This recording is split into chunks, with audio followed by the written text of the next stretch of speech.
Hi everyone, welcome back to birds of Ganges. অনেক দিন কোথাও বেড়াতে যাইনি, তাই লাইফটা না কিরম বদ্ধ লাগছিল। আজকে একটা ফ্রাইডে ইভিনিংয়ে হঠাৎই ঠিক করে বেরিয়ে পড়লাম আর পৌঁছে গেলাম একদম পাশের দেশের একটা মেঘের শহরে, জেন্টিংস আইল্যান্ড। আগেও একবার এসেছিলাম, বাট এবারে পুরো পাক্কা 2 দিন হাতে নিয়ে এসেছি। চলুন আজকের ভিডিওতে আমি দেখাবো আপনাদের জেন্টিংস আইল্যান্ড। ওই তো 1 ঘন্টার মধ্যে বেরোবো, বেরিয়ে বর্ডার ক্রস করবো, বর্ডার ক্রস করে গাড়ি নেবো, গাড়ি নিয়ে হয় এখন হোটেল বুক করে নেবো, হয় জেন্টিং যাবো ঠান্ডার জায়গা, আর নাহলে একটা জায়গা মালা খেতে যাবো, ওই মালয়েশিয়া। আবার কোথায় যাবো? এখান থেকে একটা তোকে বিনা ভিসায় অন্য কোনো আর দেশে ঢুকতে দেবে না আদার দেন মালয়েশিয়া। আরেকজন তো ব্যাকপ্যাক নিয়ে গেছে। কি নিচ্ছিস? সো বেসিক্যালি আমাদের যাওয়ার কোনো ঠিক ছিল না। আমাকে দেখে বুঝতেই পারছেন যে আমি একদম রেডি নয়, জাস্ট জামাটা পরেছি।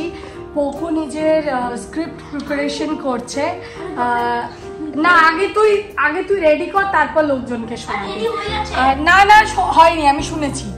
আর প্রীতিশ ওখানে বসে হোটেল বুক করছে। তো দেখা যাক, আমরা ওভারনাইট ড্রাইভ করব, আর তারপরে ড্রাইভ করে পৌঁছে we will decide কি আমরা কোথায় থাকবো। ভাবছি হচ্ছে নয় কুয়ালালামপুর গিয়ে একদিন থেকে আসবো, নয় আমরা জেন্টিং আইল্যান্ড যাব।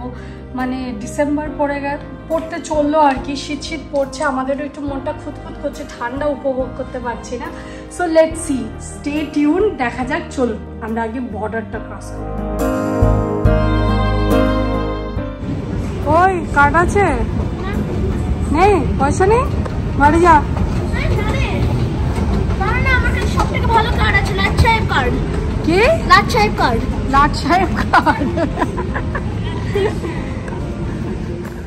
এখন আমরা যাচ্ছি ক্রাঞ্জি মেট্রো স্টেশন। সেখান থেকে একটা বাস যায় উডল্যান্ডস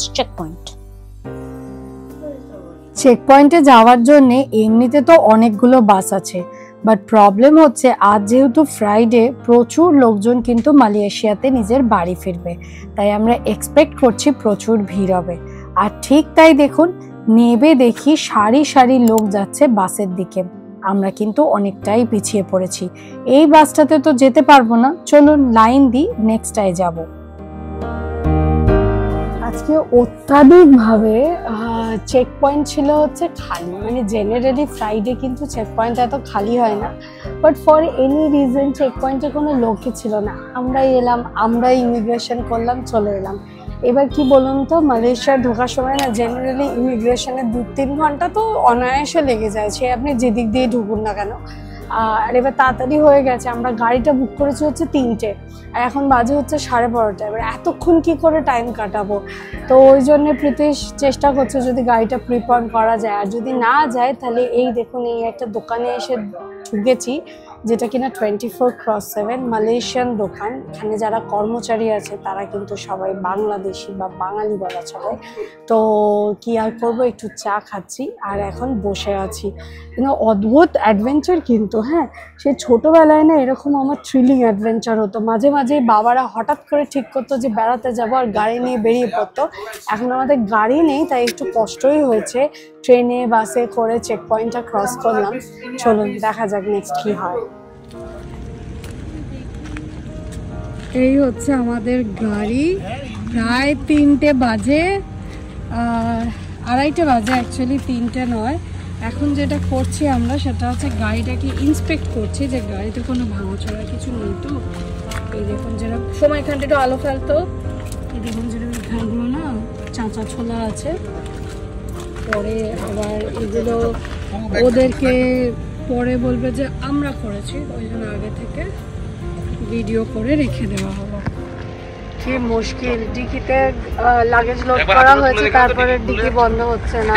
ইসমুখ চোখের কি অবস্থা হয়েছে, রাত্রি 3টে বাজে ঘুম পাচ্ছে। চলুন বসে পড়ি। বাড়ি থেকে তাড়াহুড়ো করে বেরিয়ে আর গাড়ির জন্য এতক্ষণ অপেক্ষা করতে করতে ভীষণ বিরক্ত হয়ে পড়েছিলাম। একসময় মনে হচ্ছিল এরকম হঠাৎ করে প্ল্যানটা হয়তো ঠিক হলো না, কিন্তু যেই গাড়ি হাইওয়ে দিয়ে ছুটতে শুরু করলো সমস্ত ক্লান্তি একেবারে দূর হয়ে গেল। আকাশে পূর্ণিমার চাঁদ আর তার উপর মালয়েশিয়ার রাস্তা, দুটো কম্বিনেশন যেন জায়গাটাকে পুরো হেভেন করে তুলেছে। একদম ফ্রেশ এয়ারে মনটা ফ্রেশ হয়ে গেল।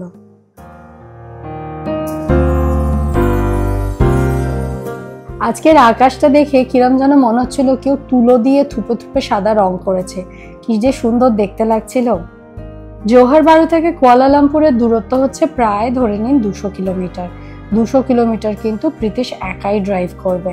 আমি বাবা ড্রাইভ করতে পারি না, করতে পারি কিন্তু হাইওয়েতে খুব ভয় লাগে। সকালটা শুরু হলো একটা ব্ল্যাক কফি আর সুন্দর সূর্যোদয় দিয়ে। এইরকম সকালগুলোতে একদম ছোটবেলার কথা মনে পড়ে যায়। তবে সত্যি কথা বলতে গেলে কি জানেন তো, এইরকম না ঘুমানো সকালে কিন্তু এক কাপ ভাঁড়ের গরম গরম চা দরকার। এসব কফি হাউস বা ক্যাফের কফি দিয়ে কিন্তু চলে না। আমরা এই সবকিছুর মধ্যে যেটা সবচেয়ে বেশি মিস করছিলাম সেটা হচ্ছে একটু ঠান্ডা হাওয়া। ভোর কি রাত্রি মালয়েশিয়া বা সিঙ্গাপুরে আপনি কখনোই ঠান্ডা উপভোগ করতে পারবেন না। তাই হট করে ডিসিশন নিয়ে আমরা ঠিক করলাম যে আজকে চলে যাই জেন্টিংস। 1965-এ এক মালয়েশিয়ান বিজনেসম্যানের মনে হয়েছিল যে কুয়ালালামপুরের কাছাকাছি একটা পাহাড়ের ওপর রিসর্ট বানানো দরকার। ওই যে দূরে বড় বড় বিল্ডিং গুলো পাহাড়ের ওপর দেখতে পাচ্ছেন, আমরা এখন ওখানেই যাব। জেন্টিংস হাইল্যান্ড কুয়ালালামপুর থেকে মাত্র 58 কিলোমিটার দূরে, আর পাহাড়ের ওপর সেখানে বানানো হয়েছে 23-24 ফ্লোরসের বড় বড় স্কাই স্ক্রেপার। কি যে অসাধারণ জায়গা, পুরো মেঘে ঢেকে থাকে। আমরা ফাইনালি জেন্টিংস পৌঁছে গেছি। বাড়ি থেকে যখন বেরিয়েছিলাম তখন ঝোড়ো কাকের মতন বেরিয়েছিলাম, বিকজ কিছু প্ল্যান ছিল না তো, মানে সেদিন শ্যাম্পুটা পর্যন্ত করিনি। এখানে এসে দেখুন, এটা হচ্ছে আমাদের ছোট্ট একটা রুম। আমরা একটা অ্যাপার্টমেন্ট নিয়েছি, এরকম আরেকটা রুম আছে দেখাচ্ছি। তার আগে দেখাই হচ্ছে বাইরেটা। বাইরেটা জাস্ট ওয়াও লাগছে। এমনিতে জানেন তো এই নভেম্বর ডিসেম্বর মাসটা হচ্ছে এখানে বর্ষাকাল, মানে রিট্রিটিং মনসুন আর কি। আমাদের ওখান থেকে যখন বর্ষা চলে যায় তখন এখানে বর্ষা আসে।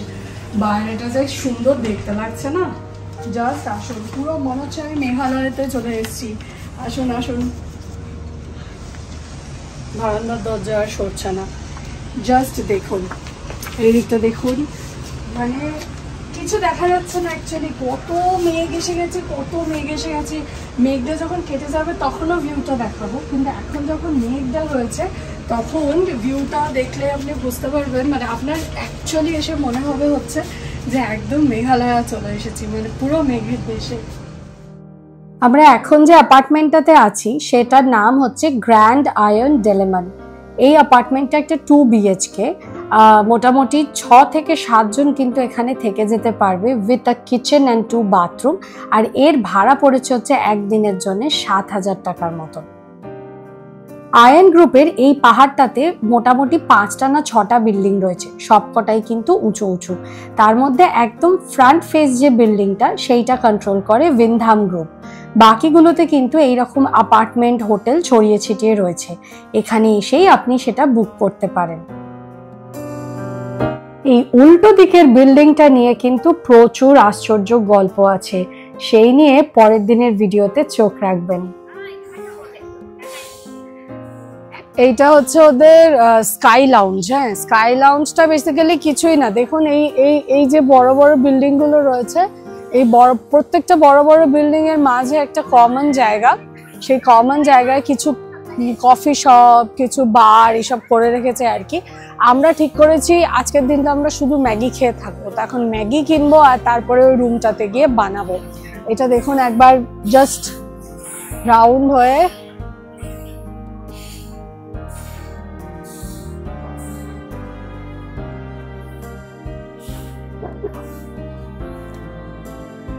এখানে ম্যাগির না ডিফারেন্ট ফ্লেভার আছে। এগুলো ম্যাগি নয়, এগুলো চাইনিজ কিছু নুডলস, ইন্দোনেশিয়ার। আর এটা হচ্ছে ম্যাগি আয়াম। আয়াম মানে হচ্ছে চিকেন, তো এটা আয়াম ম্যাগি। এটা হচ্ছে কারি ম্যাগি, পেরিসা কারি। ও হ্যাঁ, সিঙ্গাপুরে যেহেতু বাবল গাম ব্যান, তাই জন্য পকু বাবল গাম চেবাতে পারে না বলে মালয়েশিয়ায় এসে বাবল গাম খাচ্ছে। এটা হচ্ছে লাক্সা কারি। আর এদিকেও আরেকটা আছে, এটাও নিতে পারো, টমিয়াম। আই থিঙ্ক টমিয়ামটা চটপটা হবে না, টক ঝাল। কে জানে বাবা, জানি না। অ্যাকচুয়ালি এখানে এক্সপেরিমেন্ট করা খুব চাপের, কারণ অদ্ভুত খেতে হয় মাঝে মাঝে। কত ম্যাগি নিচ্ছে দেখুন। তা এতগুলো ডিম নাকি? ছোটটা নাও, ছোটটা। ব্যাস, ডিম অ্যান্ড ম্যাগি।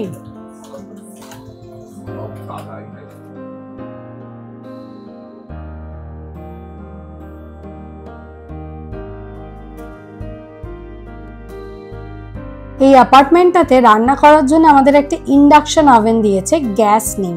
তাছাড়া বাটি, ঘটি, হাতা, থালা সবকিছুই কিন্তু আপনি এখানে পেয়ে যাবেন, কোনো অসুবিধা হওয়ার কারণ নয়। একটা ওয়াটার পিউরিফায়ারও আছে, কিন্তু আমরা আর পিউরিফায়ারের উপর ভরসা না করে নিজেদের জলটা কিনেই এনেছি। চলুন, ম্যাগি মোটামুটি 2 মিনিটে রেডি হয়েই এসেছে, এবার খাবার পালা।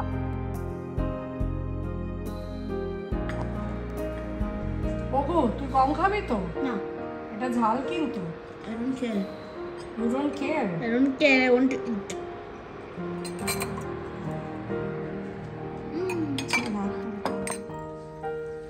ব্যালকনিতে বেরোবে। ওইটা তো ব্যালকনি আছে। ওগো, হাউস দ্য ম্যাগি? অনেক বছর ফিরে যায়, যখন তুমি বাচ্চা ছিলে, বাচ্চায় ওই ফ্রিতে খাবার দিতে, তখন এইটাতে নয়। না পোগো, ম্যাগি তো আমরা ম্যাগি জেনারেশন না, তোরা তো পিজা জেনারেশন। ম্যাগি ভালো না পিজা? ম্যাগি।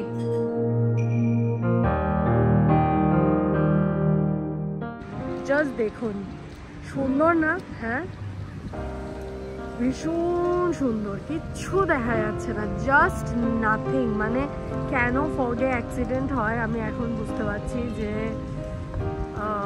Just awesome.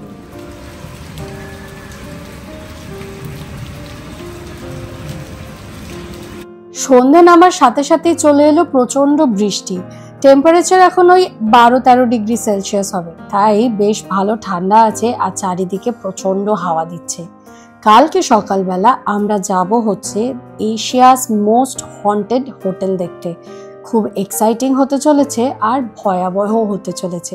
ভিডিওতে চোখ রাখবেন। আজকের ভিডিওটা এই পর্যন্তই। ভালো লাগলে একটা লাইক করে দেবেন, আর যদি সাবস্ক্রাইব না করে থাকেন চ্যানেলকে, তাহলে সাবস্ক্রাইব করে নেবেন। আজ আসি, বাই।